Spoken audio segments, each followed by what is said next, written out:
Hello बेटा जी, कैसे हैं आप सब लोग। होप यू बेटा बहुत अच्छे होंगे और अपने बोर्ड एग्जाम्स के लिए बहुत जोर शोर से प्रिपरेशन कर रहे होंगे। जी बेटा, मैं भी अपनी साइड से पूरी कोशिश कर रहा हूँ कि मैं अपनी साइड से आपकी ज्यादा से ज्यादा हेल्प कैसे कर सकता हूँ और कैसे आपके बोर्ड एग्जाम में ज्यादा से ज्यादा मार्क्स आ सकते हैं। इसके लिए मैं जितना भी आपका सिलेबस है हर चैप्टर के एमसीक्यू प्रैक्टिस सेट्स लेकर आ रहा हूँ और हर चैप्टर्स पे ऊपर मैंने एमसीक्यू सेट्स बनाए हैं। इसके अलावा हर चैप्टर से रिलेटेड बहुत सारी केस स्टडीज बनाई है। बेटा जी, वो सारी केस स्टडीज और एमसीक्यू सेट्स की प्रैक्टिस आप मेरे चैनल की प्लेलिस्ट में जाकर देख सकते हैं, जहां पर शेयर्स की एक अलग प्लेलिस्ट है, fundamental of partnership, admission, change in profit sharing ratio, सबकी अलग अलग प्लेलिस्ट है और सब में डिफरेंट डिफरेंट एमसीक्यू सेट्स हैं और इसके अलावा केस स्टडीज के टॉपिक हैं। तो वहां से आप इनको प्रैक्टिस कर सकते हैं। आज की इस वीडियो क्लास में बेटा जी मैं आपके लिए केस स्टडी लेकर आया हूँ शेयर्स वाले चैप्टर की, और ये केस स्टडी नंबर 4 है बेटा। इसके ऊपर मैं ऑलरेडी 3 वीडियोस बना चुका हूं पहले। डन। चलिए बेटा, आज की केस स्टडी को स्टार्ट करते हैं। बेटा जी, ये केस स्टडी है, मैं स्टूडेंट को ये केस स्टडी सॉल्व करने के लिए दिया था क्लास में। तब वहां पर मैंने उनको 20 मिनट दिया था और टोटल 8 मार्क्स का केस स्टडी का वेटेज है। थोड़ा सा मैंने क्वेश्चंस ज्यादा रखे। नॉर्मली जब बोर्ड एग्जाम होगा और आपके पास केस स्टडी आएगी तो वहां पर केवल ऑप्शन में 4 से 6 क्वेश्चन होंगे। डन। लेकिन यहाँ पर मैंने थोड़ा सा ज्यादा प्रैक्टिस करने के लिए क्वेश्चंस दिए। तो चलिए बेटा केस स्टडी स्टार्ट करते हैं। बेटा ये केस स्टडी है, इसमें लिखा है कि वंशिका लिमिटेड है जिसने 60,000 शेयर्स 10 रुपीज वाले इश्यू किए। उसने एप्लीकेशन पे 3 रुपए मांगे हैं, अलॉटमेंट पे 3 रुपए, फर्स्ट कॉल पे 3 रुपए और सेकंड कॉल पे 1 रुपए मांगे, यानी पूरे 10 रुपए मांगे। इसके अलावा एक शेयर होल्डर है गुंजन, जिसको 5,000 शेयर्स दिए थे, उसने फर्स्ट और सेकंड कॉल की इंस्टॉलमेंट नहीं दिए। डन। उसके शेयर कंपनी ने फॉरफिट कर दिए, यानी हमने ये शेयर्स फॉरफिट कर दिए।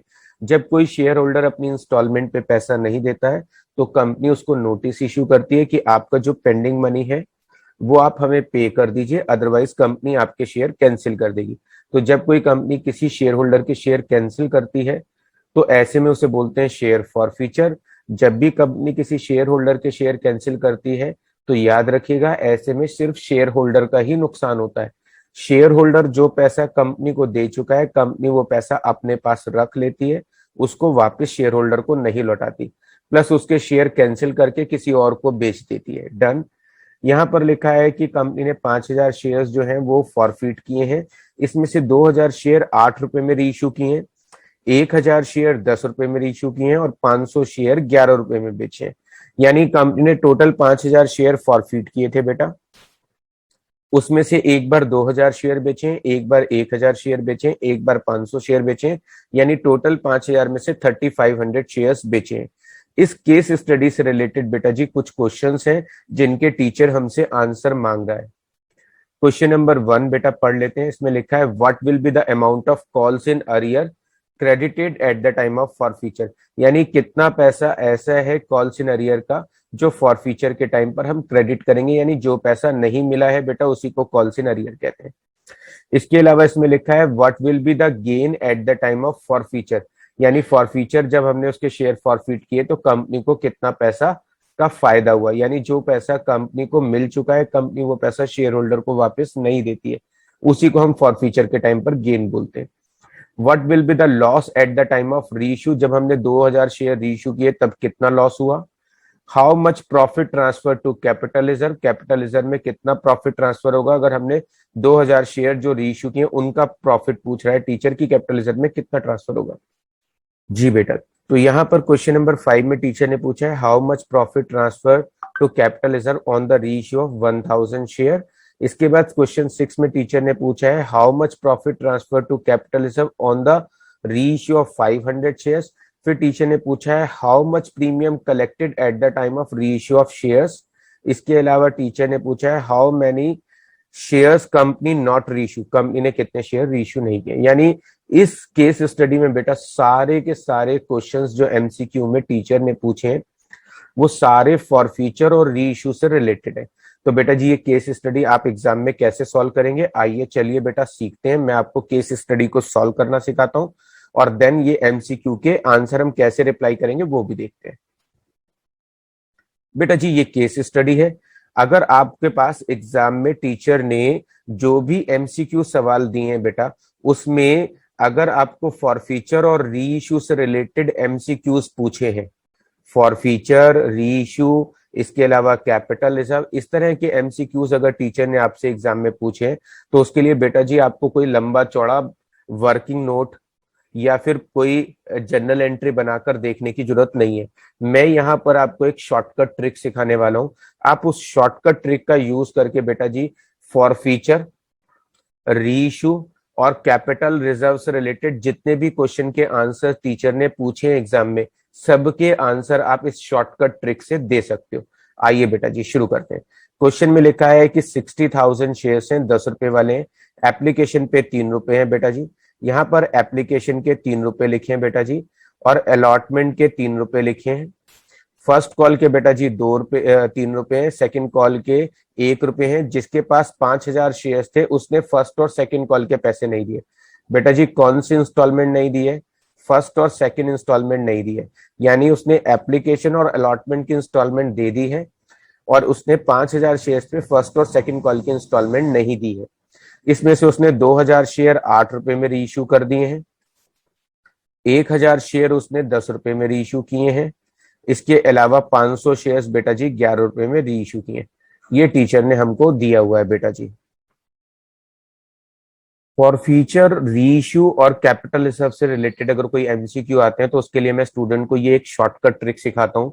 मैं स्टूडेंट को कहता हूँ कि आप इस तरीके से एक वर्किंग नोट बना लो छोटा सा। उससे हमारा क्या फायदा होगा? उससे हम फॉर फ्यूचर से रिलेटेड जितने भी पॉइंट्स होंगे जो एमसीक्यू में पूछ सकता है, री इशू से रिलेटेड और कैपिटल रिजर्व से रिलेटेड जितने पॉइंट टीचर हमसे एग्जाम में पूछ सकता है, वो सारी चीजों को हम इस एक छोटे से वर्किंग नेट से सॉल्व करके बता सकते हैं बेटा जी। तो यहाँ पर ये हमारा क्वेश्चन है बेटा जी। चलिए बेटा जी, अब ये जो हमारा क्वेश्चन है, ये जो वर्किंग नोट है, इसे कैसे समझना है और कैसे सॉल्व करना है वो मैं दिखाता हूँ। बेटा जी कितने शेयर्स पर हमको पैसा नहीं मिला है? सर 5,000 शेयर्स पे पैसा नहीं मिला है। तो सबसे पहले मैंने लिखा कि मेरे पास 5,000 शेयर्स है। बेटा जो शेयर मैंने फॉरफिट किए हैं उस शेयर का प्राइस कितना है? एक शेयर का सर 10 रुपए का प्राइस है। बेटा जी चेक करो कि क्या मैंने पूरे 10 रुपए मांगे हैं? सर एप्लीकेशन पे 3 रुपए हैं, अलॉटमेंट पे 3 रुपए हैं, फर्स्ट कॉल पे 3 रुपए हैं, सेकंड कॉल पे 1 है। सर हमने पूरे 10 रुपए मांगे हैं। जी बेटा। तो 5,000 शेयर्स हैं, एक शेयर का प्राइस 10 रुपए है। बेटा जी मैंने पूरे 10 रुपए मांगे, तो मैंने कॉल्ड अप के आगे लिख दिया 10 रुपए। आगे पढ़ो बेटा जी, वो हमें कितने रुपए पर शेयर दे चुका है? सर वो हमें एप्लीकेशन के 3 रुपए और अलॉटमेंट के 3 रुपए, यानी टोटल वो हमें 6 रुपए दे चुका है।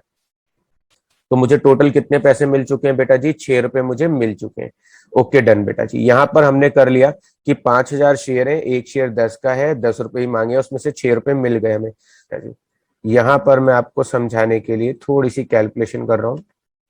जी बेटा जी, यहाँ पर 5,000 शेयर्स पर मुझे कितना पैसा नहीं मिला है? 5,000 शेयर्स पर मुझे 4 रुपए नहीं मिले। तो बेटा जी अगर मैं देखूं तो मुझे टोटल कितने पैसे नहीं मिले हैं? मुझे 20,000 नहीं मिले। तो मेरी कॉल्स इन अरियर कितना होगा? 20,000 रुपए। डन बेटा जी, ये मेरा कॉल्स इन। तो 5,000 शेयर्स पर बेटा जी मुझे 6 रुपए मिल चुके हैं। जो पैसे मुझे मिल चुके हैं मैंने उसको थोड़ा सा ग्रीन कलर से हाईलाइट कर दिया कि आपको समझ में आ जाए। 5,000 शेयर्स पे मुझे 6 रुपए मिल चुके हैं, 5,000 शेयर्स पे 4 रुपए यानी 20,000 रुपए नहीं मिले हैं, जो मेरी कॉल सिनेरियो है। अब बेटा जी इसमें से मैंने कितने शेयर री इशू कर दिए? चलो बेटा जी चेक करते हैं। बेटा जी री इशू कितने शेयर किए? बेटा जी मैंने 2,000 शेयर री इशू कर दिए। 2,000 शेयर री इशू किए बेटा जी। एक शेयर पे मुझे कितना फायदा हुआ था? बेटा जी फायदे का मतलब होता है फॉर फ्यूचर के टाइम पर जो पैसा मुझे मिल चुका है, मैं यहाँ पर उसको फायदा कह रहा हूँ। तो बेटा जी मुझे कितने रुपए मिल चुके हैं? सर हमें 6 रुपए मिल चुके हैं। जी बेटा। मैंने ये 2,000 शेयर बेटा जी कितने रुपए में बेचे? 8 रुपए में बेचे। बेटा एक शेयर 10 का था, मैंने री इशू के टाइम पर 2,000 शेयर 8 रुपए में बेचा। तो बेटा जी कितने रुपए का लॉस हुआ? 2 रुपए का लॉस हो गया। एक बार फिर से, मैंने 2,000 शेयर रीइश्यू किए हैं। जब मैंने फॉरफिट किए थे तो मेरे को कितने पैसे मिल चुके थे? पर शेयर 6 रुपए मुझे मिल चुके थे। जब मैंने रीइश्यू किया तो 10 वाला शेयर मैंने 8 का बेचा, तो बेटा रीइश्यू के टाइम पर कितना लॉस हुआ? 2 रुपए का। आर का मतलब होता है बेटा जी जितने शेयर रीइश्यू किए। जी का मतलब होता है बेटा जी जितना आपको गेन हुआ था eight the time of forfeiture, यानी शेयर को फॉरफिट करने में जो फायदा हुआ था। जब आपने रीइश्यू किए तो कितना लॉस हुआ बेटा जी? 10 वाला शेयर 8 का बेचा, 2 का लॉस हुआ। तो बेटा जी 2,000 इंटू 6 माइनस 2 करूं तो मेरा यहाँ पर आंसर कितना आएगा बेटा जी, यहाँ पर मेरा आंसर आएगा 8,000 रुपए। ये जो मेरा आंसर निकला है बेटा जी, ये मैं आपको सिखा रहा हूँ कैपिटल रिजर्व को कैलकुलेट करना सिखा रहा हूँ। क्या सिखा रहा हूँ? कैपिटल रिजर्व कैलकुलेट करना, कि कितना रुपए का मुझे कैपिटल रिजर्व का फायदा हुआ है। जो शेयर हम फॉरफीट करके रीइश्यू कर देते हैं बेटा, उसको बोलते हैं कैपिटल रिजर्व। डन। उसके बाद लिखा है टीचर ने 1,000 शेयर हमने 10 रुपए में रीइश्यू किए। आइए बेटा जी इसकी कैलकुलेशन करना सिखाते हैं आपको। कितने शेयर बेटा जी रीइश्यू किए? सर हमने 1,000 शेयर रीइश्यू किए। बताओ एक शेयर पे मुझे कितने रुपए का फायदा हुआ था? सर जब हमने फॉरफीट किया था तो हमें 6 रुपए का फायदा हुआ था। बेटा यहाँ पर चेक करो, मैंने 10 वाले शेयर को 10 रुपए में रीइश्यू कर दिया। 10 वाले शेयर को 10 में रीइश्यू किया तो बेटा कोई लॉस हुआ क्या? सर नो, कोई लॉस नहीं हुआ। तो यहाँ पर मैंने 0 कर दिया। अब देखो 1,000 इंटू 6, यानी कि यहाँ पर मेरे को रीइश्यू के टाइम पर कितना प्रॉफिट हुआ, यानी जब मैंने 1,000 शेयर रीइश्यू किए होंगे तब मुझे 6,000 का फायदा हुआ। आगे चलते हैं बेटा जी। फिर मैंने 500 शेयर रीइश्यू किए। जो मैंने 500 शेयर रीइश्यू किए बेटा जी, पर शेयर मुझे कितना फायदा हुआ था? सर जब हमने फॉरफीट किया था तब हमको 6 रुपए का फायदा हुआ था। यहाँ पे मैंने 500 शेयर बेटा जी 11 रुपए में बेचे। कितने रुपए में बेचे? 500 शेयर 11 रुपए में बेचे, यानी 1 रुपए एक्स्ट्रा प्राइस पर बेचे। जब भी एक्स्ट्रा प्राइस पर बेचते हैं बेटा जी, यानी कि फेस वैल्यू से जब भी ज्यादा में बेचेंगे तो उसको प्रीमियम बोलेंगे। तो हमने 10 वाला शेयर 11 में बेचा है, तो बेटा जी इसका मतलब ये हुआ कि रीइश्यू के टाइम पर मुझे प्रीमियम कितना मिलेगा? मुझे प्रीमियम मिलेगा बेटा जी 500 रुपए का। तो ये हो गया 500 इंटू 1 रुपए, रीइश्यू के टाइम पर 500 रुपए का प्रीमियम मिलेगा। 10 वाला शेयर मैंने 11 में बेचा है बेटा जी, क्या मुझे कोई लॉस हुआ है? सर लॉस तो कुछ भी नहीं हुआ। तो बेटा जी 500 इंटू 6, यहाँ पर मेरा आंसर कितना आ रहा है? 3,000 रुपए। तो 8,000, 6, 14,000 और 3, 17,000 रुपए बेटा जी मेरा टोटल कैपिटल रिजर्व का आंसर है। अगर मैं सारा ओवरऑल आंसर देखना चाहूं कि ओवरऑल मुझे कैपिटल रिजर्व का कितना प्रॉफिट हुआ। जी बेटा, अब हमारा वर्किंग नोट बनकर तैयार हो चुका है। इस वर्किंग नोट के बेसिस पे हम जितना भी फॉरफीचर से रिलेटेड टीचर ने एमसीक्यू पूछे होंगे, रीइश्यू से रिलेटेड, कैपिटल रिजर्व से रिलेटेड, सबके आंसर क्विकली दे देंगे बेटा जी। आइए फर्स्ट एमसीक्यू पर आते हैं। फर्स्ट एमसीक्यू में पूछा टीचर ने कॉल सिनेरियर बताओ कि कितनी होगी। बेटा 5,000 शेयर्स पे 4 रुपए के हिसाब से मुझे 20,000 रुपए नहीं मिले, तो इसका आंसर बेटा जी मेरे पास है जी। डन। मैं इनका जो ए बी सी है बेटा जी वो करेक्ट कर देता हूँ। बेटा जी इसका आंसर हो गया 20,000 रुपए, यानी कि हमें 5,000 इंटू 4 बेटा जी 20,000 रुपए नहीं मिले। तो क्वेश्चन नंबर 1 में पूछा था कॉल सिनेरियर का आंसर बताइए, तो कॉल सिनेरियर का आंसर है बेटा जी सी, 20,000 रुपए। अब आते हैं, टीचर ने पूछा what will be the gain eight the time of forfeiture. जब हमने शेयर फॉरफीट किए तो बताइए टोटल कितना गेन हुआ था। बेटा जी अब यहाँ पर आप देखो, मैंने 5,000 शेयर फॉरफीट किए थे, मुझे पर शेयर बेटा जी कितने रुपए मिल चुके हैं? जो हमने उसके फॉरफीट कर लिए थे 6 रुपए मिल चुके हैं। 4 रुपए नहीं मिले, 6 रुपए मिल चुके। तो बेटा जी फॉरफीचर के टाइम पर टोटल मुझे कितने रुपए का गेन हुआ है? 30,000 रुपए का। तो बेटा जी इसका आंसर है सी, 30,000 रुपए मेरा गेन हुआ है फॉरफीचर के टाइम पर, जो मैं शेयर होल्डर के पैसे मार लूंगा, उसको वापस नहीं दूंगा। Done. What will be the loss eight the time of री इशू। जब हमने 2,000 शेयर री इशू किए थे तो बेटा कितना लॉस हुआ था? बेटा जी 2,000 शेयर जब मैंने री इशू किए थे तो 2,000 शेयर पर मुझे पर शेयर बेटा जी 2 रुपए का लॉस हुआ था। याद है मैंने 10 वाला शेयर 8 का बेचा था, तो 2 रुपए का लॉस हुआ। तो बेटा जी यहाँ पर भी मैं कैलकुलेशन लिख देता हूँ, 2,000 शेयर पर शेयर बेटा जी मुझे 2 रुपए का लॉस हुआ है, तो टोटल कितना लॉस हुआ है? 4,000 का। तो इसका आंसर है बेटा जी बी, 4,000 रुपए। क्वेश्चन नंबर 4 पर आते हैं बेटा जी। 4 में लिखा है how much profit transfer to capital reserve on the reissue of 2,000 share. बेटा जी यहाँ पर 2,000 शेयर मैंने रीइश्यू किए थे। 2,000 शेयर को रीइश्यू करने पे मुझे कितने रुपए का प्रॉफिट हुआ था? 8,000 रुपए का प्रॉफिट हुआ था। तो इसका आंसर हो गया बेटा जी 8,000 रुपए, यानी इसका ऑप्शन है बेटा जी ए। अगर आपका वर्किंग नोट बिल्कुल अच्छे से समझ में आ गया तो बेटा जी एमसीक्यू के रिप्लाई करने में आपको बिल्कुल भी टाइम नहीं लगेगा।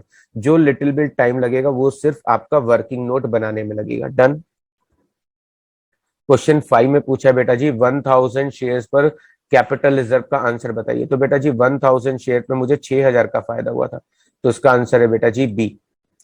उसके बाद टीचर ने पूछा कि 500 शेयर पे कैपिटल रिजर्व का आंसर कितना है? तो 500 शेयर पे कैपिटल रिजर्व का आंसर है बेटा जी 3,000 रुपए, तो इसका आंसर है बेटा जी सी। टीचर ने पूछा हाउ मच प्रीमियम कलेक्टेड। बेटा जी आपको याद होगा कि हमने 2000 शेयर तो बेचे थे 8 रुपए में, 10 वाला शेयर बेचा था 8 का, फिर बाद में 1000 शेयर 10 वाले 10 के बेचे थे, और 500 शेयर बेचे थे बेटा जी 11 रुपए में। तो बेटा जी चेक करो कि हमारा आंसर क्या होगा। 500 शेयर बेटा जी मैंने 11 में बेचे, तो 1 रुपए प्रीमियम के बेचे। तो बताओ बेटा जी मुझे कितने रुपए का प्रॉफिट हुआ। 500 रुपए का प्रॉफिट हुआ प्रीमियम का, यानी 500 रुपए मुझे एक्स्ट्रा मिले, तो जो भी पैसे एक्स्ट्रा मिले बेटा जी उसको कहेंगे प्रीमियम।